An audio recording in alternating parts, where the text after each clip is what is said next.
A lot of work has been going on, a lot of technical folks, so we're going to talk about that here. So first I'll have Chief Carlson talk about some timeline and things that we've moved forward the last few days. Chief. Thank you, Mayor.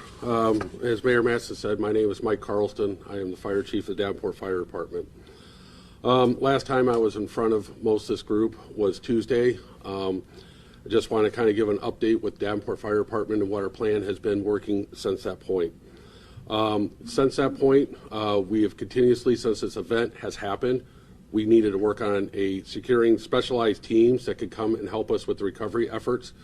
With those efforts, we have talked to multiple larger communities throughout the nation who have had events similar to this.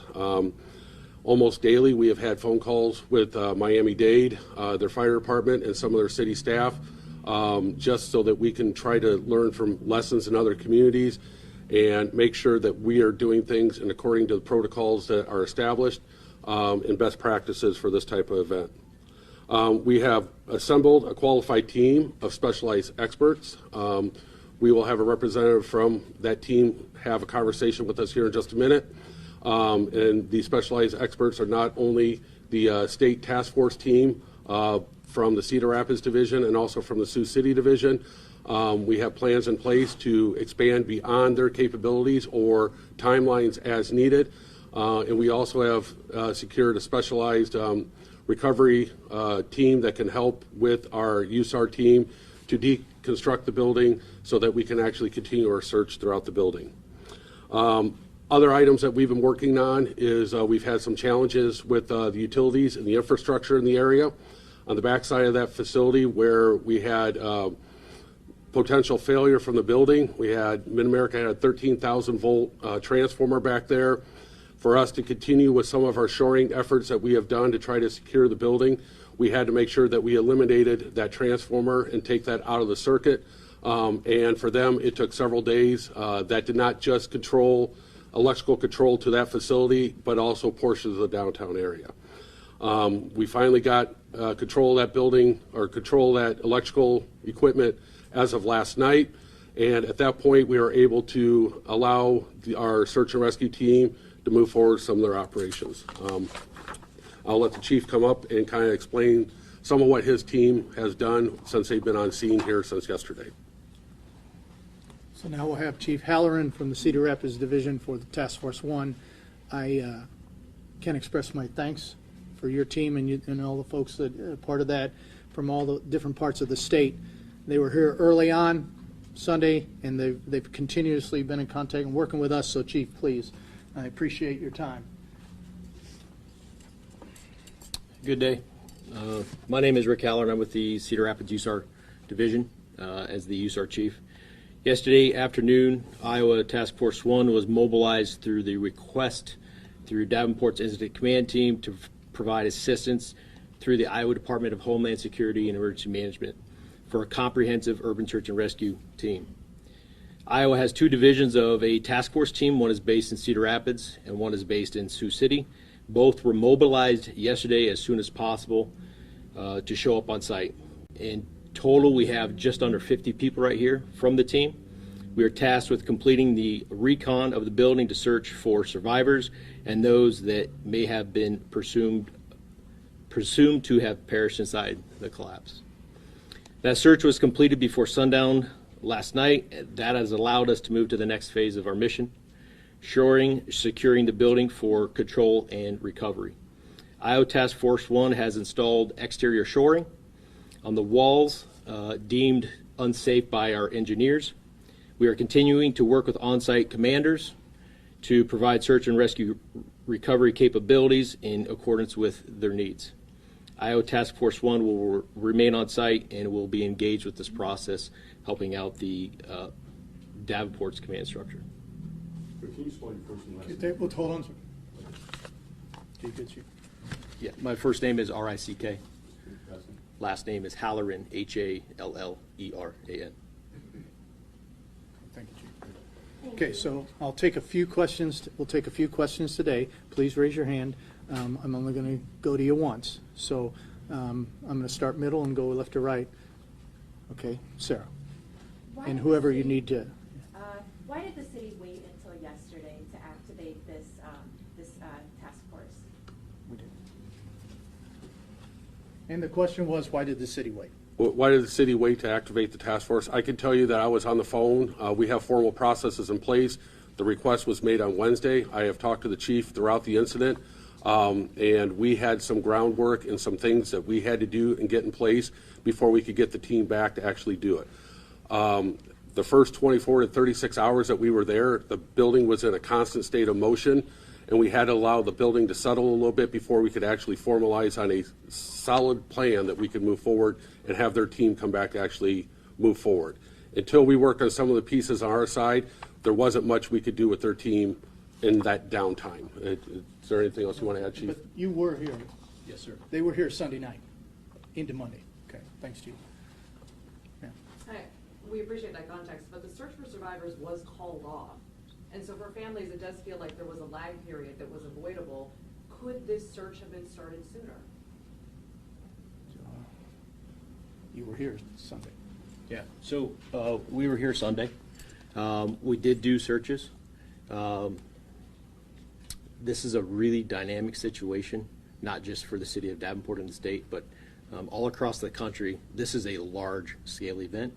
So moving meticulously and accurately from the start to where we're at now takes time, and we need to be concerned for those that are in the site working as well as anyone else that could be inside.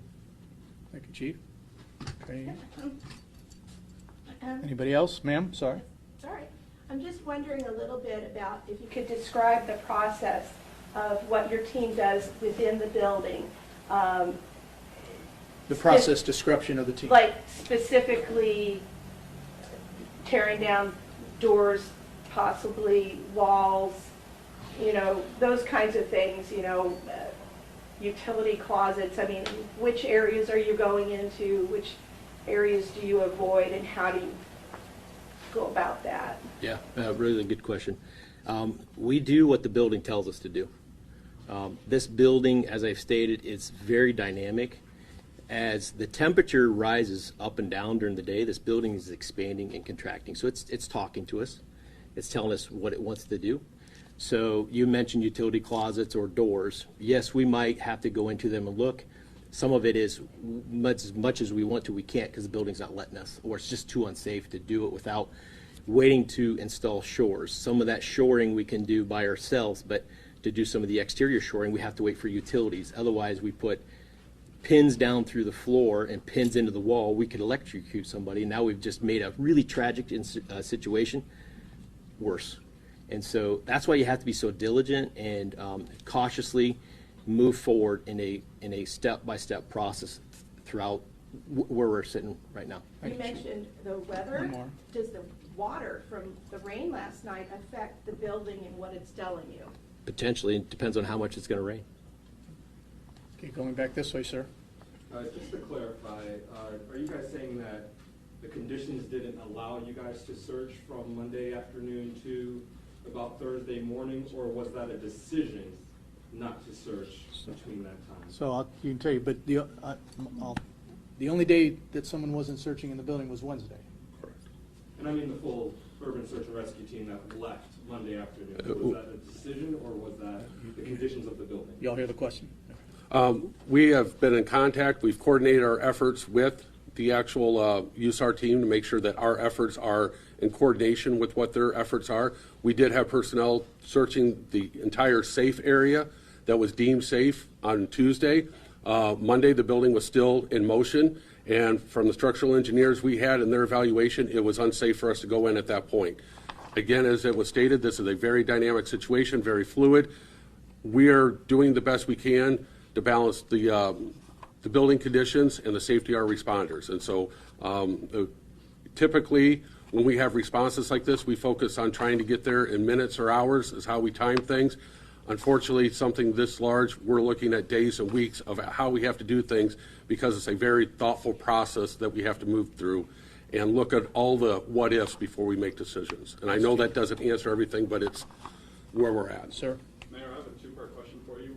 Have you had a chance to look at, to see some of the pictures that were released by you guys, the Davenport people, of the other night? just some of the building's The condition. other night, The documents that were released, have you had a chance to just look at some of the photos that were in those? yes, Would you have felt comfortable having yourself or your family live in that building before it collapsed? I can't answer. That's not part of, I'm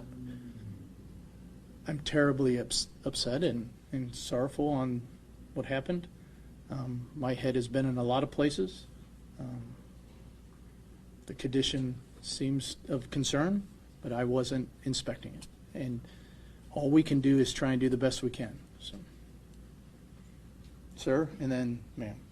When we talk about doing the best we can, Mr. Mayor, there's a lot of residents who feel like they aren't being heard. Are there any plans to do like a town hall or something like that where you can address them directly and the residents can voice their concerns to you? I've met with families, and that's who the focus is on. But there's more than just the families Okay, impacted. I'm fully aware, and we're in front of you every day. Ma'am, We've spoken to some businesses and residents in the area who are concerned about other buildings in the area. Are you aware of other buildings in the area with structural problems, and are you going to send teams in now to take another look at those, perhaps yeah, those buildings? as I've said before, we're constantly looking at that. And how is it going to be, are there going to be renewed efforts now? Yes, we're looking at every cycle of inspection. One more, two more, and then we're done. I have three. You get one a person. Just one? Okay. I was watching some videos of the search dogs going through the rubble last night. It looked like in several spots, at least one in particular, there was a lot of barking. Can you guys touch on that? I mean, have there been any hits on either remains or potential survivors? I don't know that we don't want to disclose. Yeah, the dogs have been on site and they have worked. They provide an alert to the handlers, and then the handlers decipher what that alert means through their training and expertise.